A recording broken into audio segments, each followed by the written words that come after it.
ዶክ ተረጋጊ ዶክ እባክህ መልካም ዜና ዶክ መልካም ዜና እባክህ የሄደ መመለስ አይቻልም ማለት ሀያት ሻርፎ እንዴ አማጂ እንደዛ እኮ አይደል አማጂ እኔ አልሰማም አማጂ እኔ አልሰማም አያቴ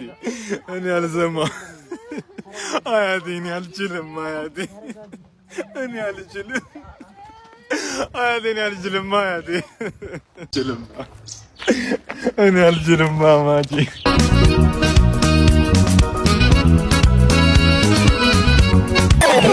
ምን ያስከፋል ያንቺ ደስታ ለኔ ተርፋ ባሰለ